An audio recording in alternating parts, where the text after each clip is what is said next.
Hey, what's up, YouTube? How y'all doing? I'm Tony Boy. Got the Lexus IS-F. I did a review when I first bought the car about my impressions on the vehicle and what it was capable of. This being see, I'm 43. The vehicle, this is the 40th or 41st vehicle I've owned since I was 20. So got in import tuning in the early 90s, where I was going to the illegals. I was actually living in the Caribbean when I first went to first races, learning how to wrench on things, and then came back to the United States, joined the Marines, and then I was able to explore a little bit more, being out in California. And then I went to college in Arizona, so we were always going out there to the illegals. But nonetheless, this is my ISF. Main thing here is I just finished changing the spark plugs. The first video I watched on this, the guy said, hey, if you got big hands, you know, this might not be a fun thing for you. It's like, well, the first time I did it, my damn universal, my 1/4 inch universal was broken, so I had to do the tedious take the wheels off to get the second plug out on each side to go through the fender wall. That's what that hole is for. But today I just got a good universal and my 1/4 inch and a good long extensions, and I got them off and I got the job done in about 2 hours. Pulling the battery out on this side. And then on the right side or driver's side, it's just undo a bracket. So, and I just used multiple extensions. Was able to get all 4 out, no problem. Much quicker than the first time I did it. I think it took me about 4 hours on the first time. I did buy some crow's feet just in case I thought I could use them, but I couldn't. So by now, I bought the car with 98,000 miles on it. I have 143,000 miles on the car. So 143,000 miles, or 141, sorry, I was thinking about my 43-year-old me. But so 141,000 miles, and I bought it in August of last year. So August till now, so here we are in June of 2020. I've put some miles on this car, some 43,000 miles basically. That's what I was thinking of. I put 43,000 miles on the car, and in doing so, when I first got it, I changed the spark plugs myself.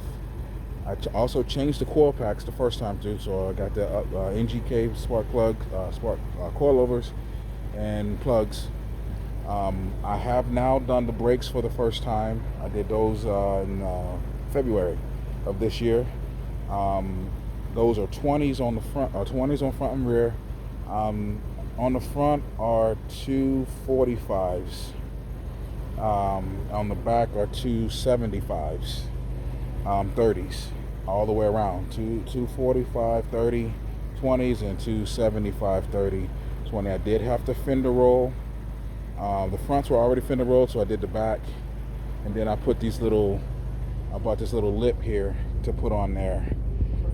To widen it out to make it look decent, you know. So because this rim is 10 inches wide on the back, so I can actually do a wide body kit, or at least wide body fender flares on the rear, and put like a 285 or a 295, probably hell, the 305 on the back tires, you know, for whatever purpose that would serve later on down the road. But I got the car stock. I did the PPE full exhaust system. I have the RR Racing carbon fiber elbow with a K&N filter inside the box.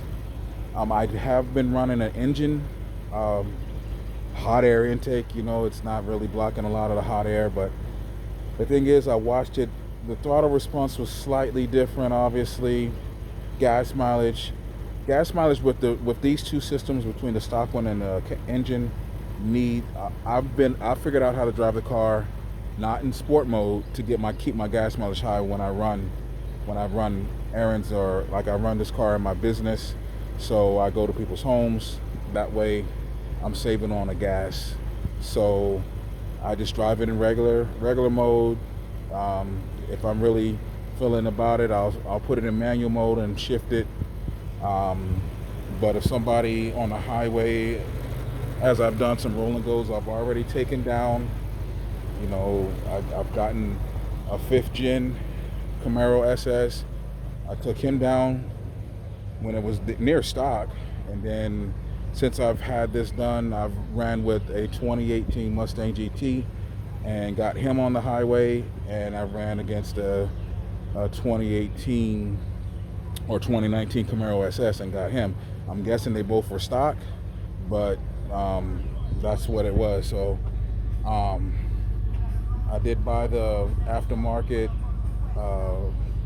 floor mats for the car off of Instagram. So that's, let me turn this out. So I've been using them. You see it dirty because I use this car. I'm in this car, but if you see, the spark plug change was good. It's running steady. I'm just letting it all settle. The plugs, when I changed it, the plugs were I don't know if they were, I think they were the original plugs in the car, so nobody had changed them at 98,000 miles. So you can see it's idling pretty good. Some right there, it might be a little high because the computer got to get used to the new plugs in there. But when I got the PPE system, I had to put these tips on. Like the tips stop up under the bumper. So I bought those tips off of Amazon and I put them on myself, and I just kind of painted them a little bit to give them a more glossy black. But I did take this car to the track. I did have my first track day a couple weeks ago at Atlanta Motorsports Park. Good friend of mine, Zeke Massey, and his wife, it was her birthday, so we had a nice little track day. I had an instructor in the car with me, the owner of Gran Turismo, and in this configuration, it's not lowered. I do have BC Racing coilovers on it. It's at the stock height, and whatever stiffness they put the suspension at when they put it on is what I ran out to the track with. I did, as you can see, I got the the tires right there. So the 19s, the stock 19s, have the Kuma Extras PS 91s on them, and 225s in the front, and 40 19s, and then 255 40 19s in the rear. I was just saving money, I guess. I got out there and got it done. So got in some good hot laps, spent the day. Probably did 5 strong laps at a time.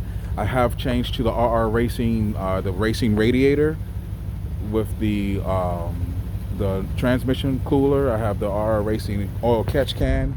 I have the crankcase vented. I do have the RR Racing ECU tune.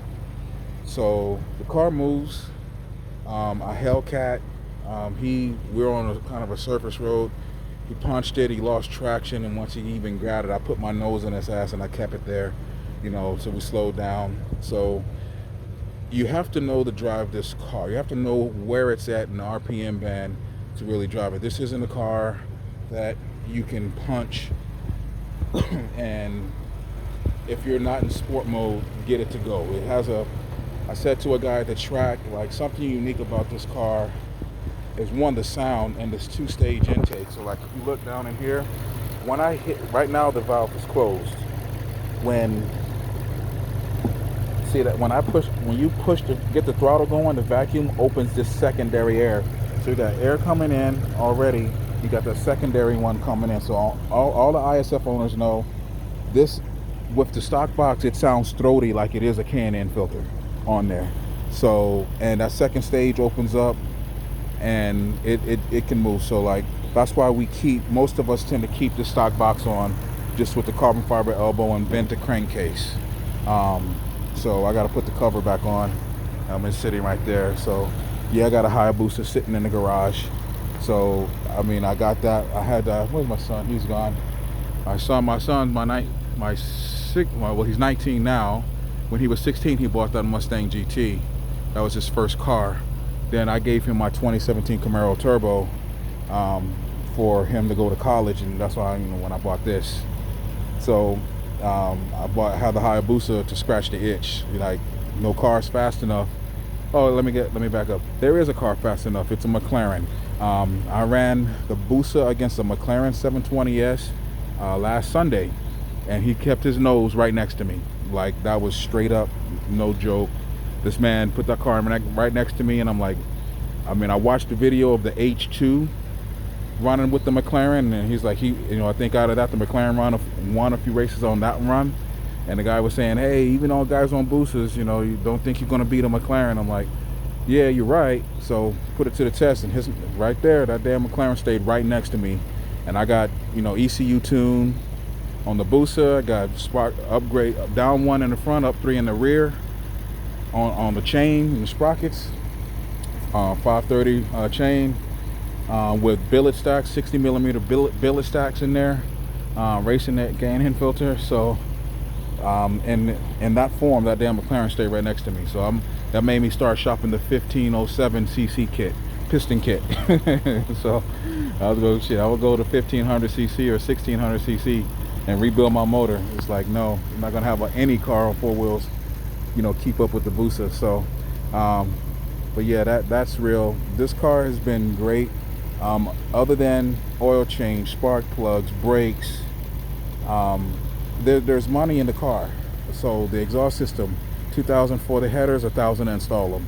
The rest of the exhaust system, $2,000 for it. It cost me like a couple hundred to have it put on, because we had to line everything up just right. So I had a Lexus Master Tech, privately owned guy, private shop, do that for me. I worked with them on that one. That was great about that. The suspension, $1,000 for the BC coilovers, $2,000 for the rims with tires. The ECU tune, that was $700. So this is me on a budget. This is a man on a budget. I got kids at the house, family life, as you can see, my wife's car, my son's second car, my other stepson and my stepdaughter's car. So, and I got another stepdaughter, she's about to buy a car. So, like, yeah, I'm doing this on a budget, and I'm getting it done. I am a veteran, so I did get some extra money from the VA, which helped out make this project go a little bit smoother, a little bit faster than normal. But I've been able to enjoy dropping the car off, getting the maintenance done, go rent a car, drive a 3 Series or a Maxima or a Mercedes for the day. I went on Turo. I had a Porsche Panamera already. I was going to rent a damn Audi. It was a 700 horsepower Audi A7 or S7 I was going to rent, but then the virus hit. So, like, people stopped, closed it down a little. So I'm here to say this car can be fun. It is 3,800 pounds. So this is an 08. It was meant to compete with the M3, the CTSV, and the C63 AMG. It does well for what it is. The biggest reason why I bought this car and I didn't get the M3, I mean, I love the M3. It is my dream car. The biggest reason is I'm mobile in my services. I have a mobile business, or a mobile component to my business, and I needed reliability over prestige, period. I needed reliability. That's why I didn't get the C63. That's why I didn't get the M3, or the CTSV, because GM products, tend to have electrical issues. I don't know enough about the CTSV now. I might get a 2017 CTSV after this is, paid off. It's going to be that, an R8, or possibly a Viper. So it's still up in the air. But I'm going to spend that kind of money on a 2010 of an R8, a 2010 Viper, or 2017 CTSV. So we'll just see what mood I'm in with this, where I'm at with this. Because if I have the sedan, I may just go ahead and get the R8 or the Viper. So I'm looking at RR Racing's 625 kit to put on here. But on the track, I don't need it. I realize that. I'm not racing nobody in the street, really. I'm not taking this to the illegals. So this is just a review, just kind of go up with my first one that was back the last year in 2019. But yeah, this car has been great. I got to, just enjoy it. If you have any questions, please throw it out. Like I said, this is the most reliable car. One of the most reliable cars I've owned in terms of its power, its handling, its sound. It sounds amazing. People with IS 250s and 350s ask me to rev them the exhaust. Um, Speaking of which, let me go on and do that. Make sure ain't nothing gonna blow the damn whole apart. But yeah, this is. It shocked people when I started at the gas station. So. Here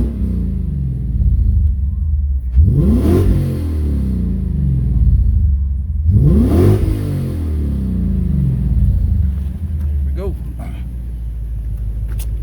Sounds good on the highway when it goes. So, if you have any questions, throw them at me. I do intend to do RR Racing's oil cooler. I do intend to. Actually, the next big thing I'm going to have done is the valve cover gaskets, because I did find oil on one of the plugs, the firewall driver side. I did find a little oil on it, so I'm going to go ahead and have the valve cover done with those oil seals. Get done. Next, I will do the oil cooler. I will probably just replace the throttle body because it's at 140,000 miles. I just don't need it to go. So there is one on Vivid Racing from Japan. RR Racing already said that their dyno didn't reveal that gave any improvement in horsepower. Performance, my understanding, if a throttle body's even slightly polished or even bigger, it's just a smoother airflow. It's not going to give you more horsepower per se. It's going to improve airflow efficiency through the engine. So I did it on my Camaro, so I felt that the mid-range and top end, that's the best I could hope. But for $600 for the throttle body, it's not on the high price list. I may as well just stay with the stock one. If I can get the stock one for less than $600, sure. But if I go to Lexus or can't find the stock one for less than $600, then I'll just get the one from Vivid Racing. After that, the LSD differential. This is the 08, so it does not have the limited slip differential in it. That's the next performance thing. So maybe that's either end of this year or early next year. Because it's $2,000 for it, then it's going to be like another $600-700 to have it installed. Unless I buy Vivid Racing's kit and then send them mine and let the car be down while they rebuild mine and bring it back. So there's that part. So I'll decide that obviously when I get to that crossroad. So in the meantime, have a good day. Enjoy your cars. Stay safe. Again, no four wheels is going to be fast enough for your fancy, so you may as well just get a bike and call it a day. You know, Hayabusa, GX 1000.